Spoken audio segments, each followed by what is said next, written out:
menyia-nyiakan, kamu ada di tempat yang lain. Kasih karunia yang Tuhan berikan. Oleh sebab itu selama waktu kasih karunia yang kita nikmati ini, kita bersyukur, Tuhan, aku mendapat kasih karunia. Oleh karena kasih karunia aku diselamatkan. Paulus katakan, siapa aku ini? Aku seorang penghujat, aku seorang penganiaya, aku seorang pembuat orang-orang percaya menderita. Tetapi kalau aku dipercayakan, kalau aku diselamatkan, kalau aku bisa menaruh iman kepadanya, ini karena kasih karunia Tuhan.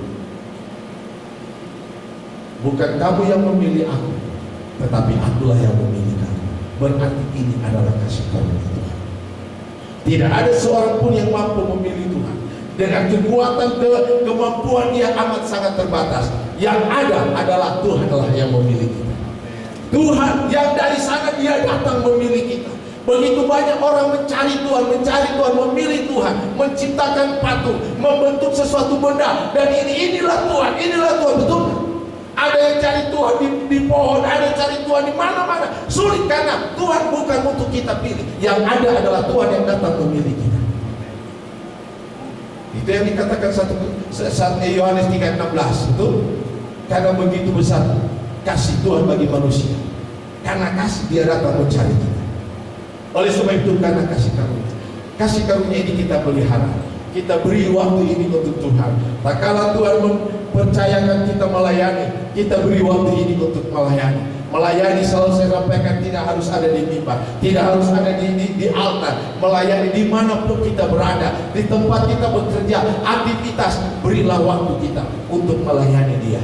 Melayani dia, Alkitab katakan kita lihat orang yang ada di sekitar kita. Apalagi teman-teman kita ini, saudara-saudara semua yang jago-jago bahasa Inggris, sempatkanlah waktu. Jangan terlalu berpikir aduh capek, aduh ini opung ini pandal banget juga, aduh mudah-mudahan diangkat lagi juga bikin begini, aduh ini bos saya sudah saya lakukan yang terbaik, tetapi juga tetap model seperti ini.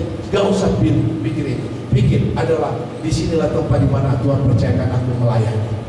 Disinilah tempat di mana Tuhan percayakan aku ambil bagian di dalam bersaksi tentang kasih Tuhan.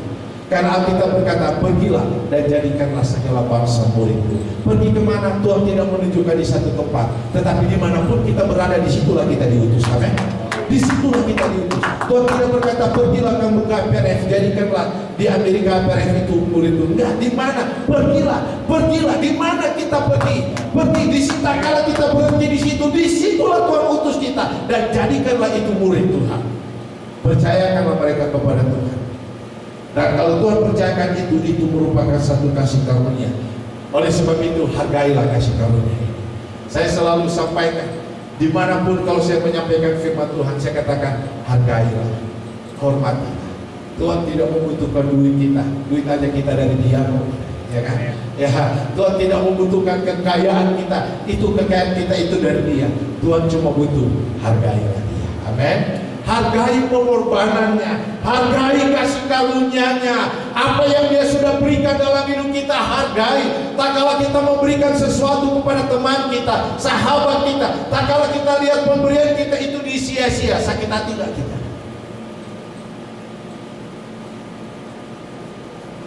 Saya beberapa tahun yang lalu sempat membuat teman saya sakit hati. Dia memberikan dasi yang cukup mahal ke saya.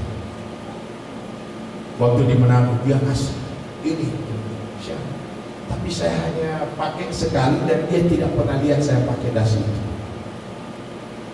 Berapa tahun kemudian dia lihat dasi itu ada di teman saya, khotbah di gerejanya gitu. Itu dasi saya kasih. Lalu waktu berjumpa dia bilang, bro, itu dasi kenapa? Oh iya Sam. Belum gak hargai pemberian saya. Dia kecewa.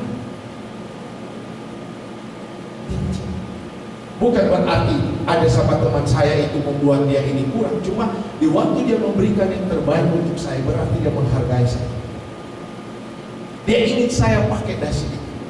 Tak kala saya khotbah di gerejanya, dia ingin supaya saya pakai itu, dan dia merasa bahwa pemberiannya itu saya menghargai. Tapi tak kala orang lain yang pakai tampil di mimbar gerejanya, dia begitu kecewa. Dia gak marah, dia cuma bilang, bro saya kecewa sama Tuhan, karena saya beri yang terbaik untuk Tuhan. Tapi saya nggak pernah lihat, justru saya lihat ada digantung di leher sama hamba Tuhan yang lain. Dia aja kecewa, apalagi Tuhan kita. Dia tidak membutuh untuk kita beri lebih banyak, beri ini untuk dia yang banyak.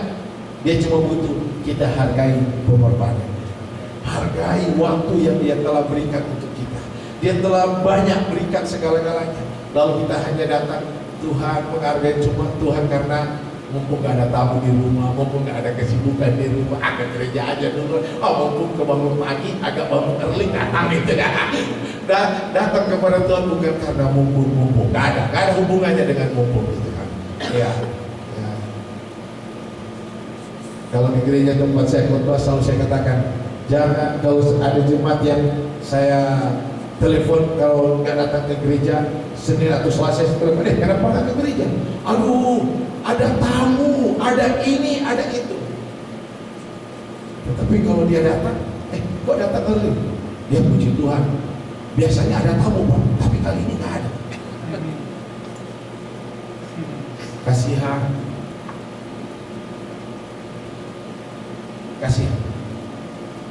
Berarti kita kasih waktu untuk Tuhan, bukan karena kita menghargai, bukan karena kita menghargai Tuhan, karena memang kita lagi nggak ada aktivitas gitu kan.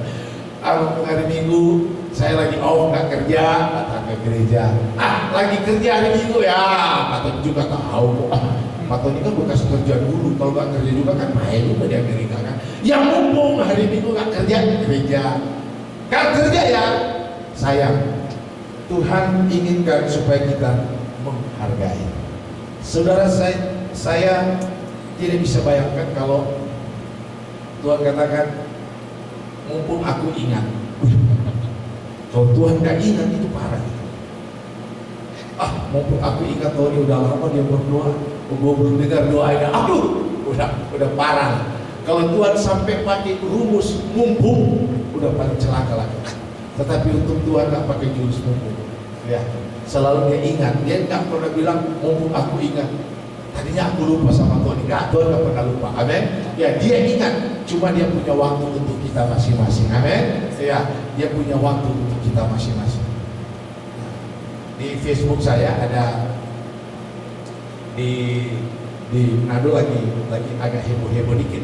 Ada beberapa kejadian, dan satu kejadian yang sangat bagi saya sangat memilukan. Ada seorang ibu, dia ngambil barang di salah satu market, ya, di supermarket. Waktu dia ambil, ketangkap sama security. Waktu ditangkap sama security kasih dia berdiri di depan mall itu, lalu digantung ke tali, ambil tali, lalu ditulis ke kertas, saya sindikat pencuri. Lalu itu ditaruh ke leher ibu itu, lalu berdiri berjam-jam di depan mall.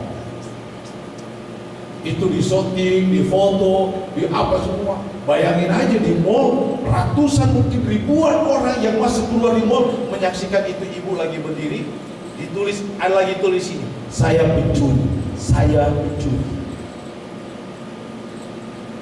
Pro kontra. Ada yang bilang kalian gak memiliki kasih dan segala macam. Lalu ada yang bilang begini, ya namanya maling itu harus dihukum, harus begitu. Lalu saya katakan,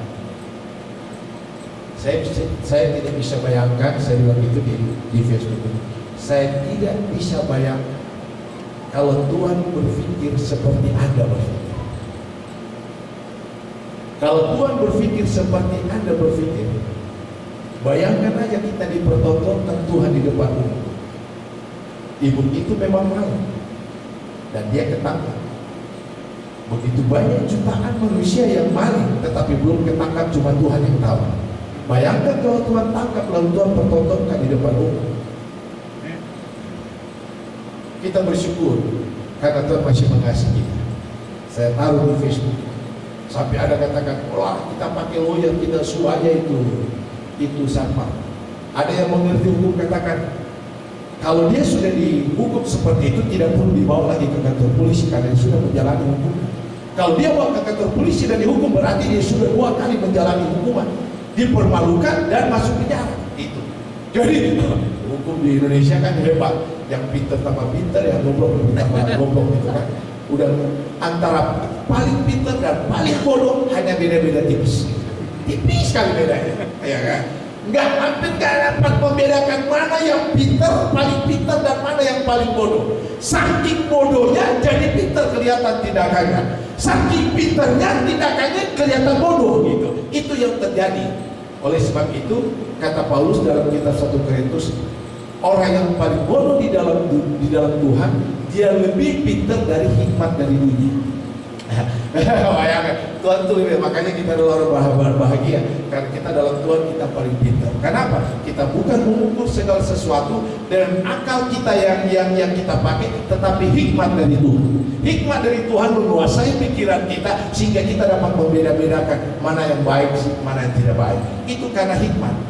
Kalau cuma sekedar pengetahuan yang kita belajar di sekolah di mana dari segi etika, kita hampir tidak dapat membedakan sekarang mana yang baik dan mana yang tidak baik.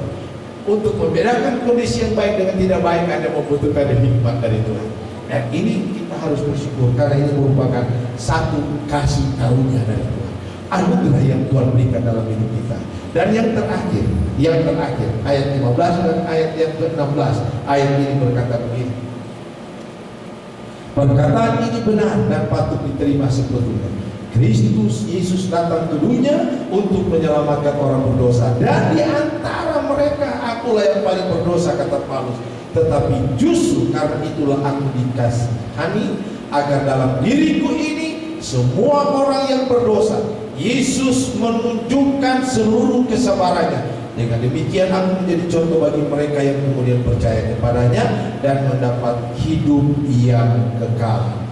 Yang paling terakhir, menikmati hidup yang kekal, yang harus kita syukuri karena kita menikmati kehidupan yang kekal. Amin. Kekal bukan hanya kekal di bawah kolong langit ini, tetapi satu kehidupan yang kekal bersama-sama dengan Tuhan. Amin. Yang selalu ayat kunci kalimat Tuhan yang selalu saya pegang. Ada satu janji yang luar biasa.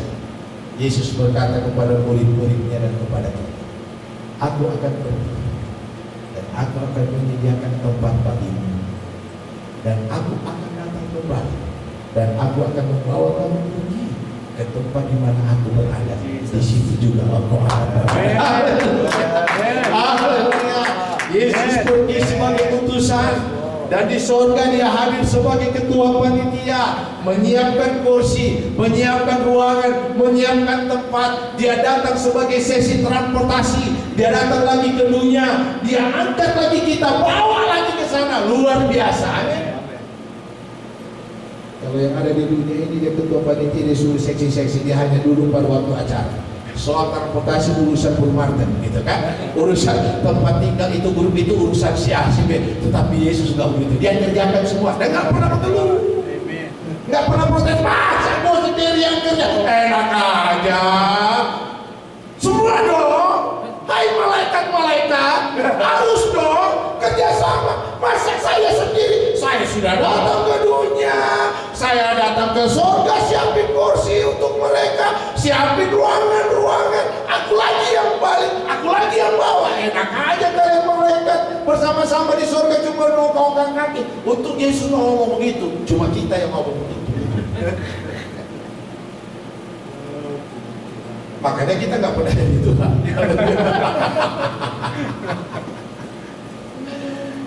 Kita bagi orang paling berbahagia. Amin. Tuhan lagi ada di sana. Dia sedang menyiapkan tempat bagi kita. Yohanes 14 perhatikan ayat itu.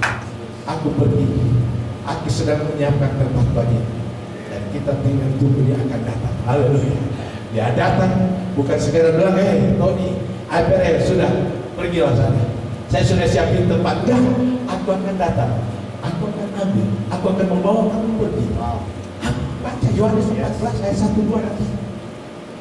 Dan di mana aku berada, di situ juga aku berada. Haleluya, luar biasa. Beri kemuliaan bagi Tuhan kita. Haleluya, Tuhan kita adalah Tuhan yang luar biasa.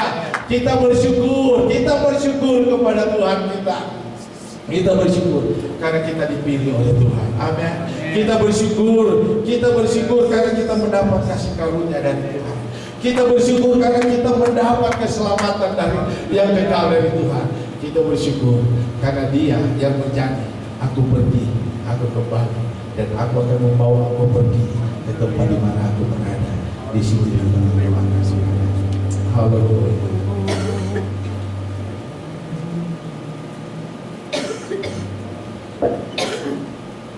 Terima kasih Tuhan.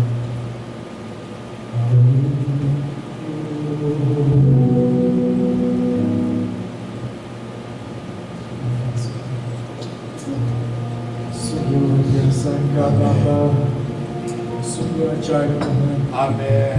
Syukur. Saudara, kita tahu kalau Tuhan datang sebagai penolong, tapi nanti ada waktunya Tuhan datang sebagai hakim. Kita sudah ditolong sama Tuhan, dan saya percaya setiap hati kita, setiap hidup kita pernah ditolong oleh Tuhan.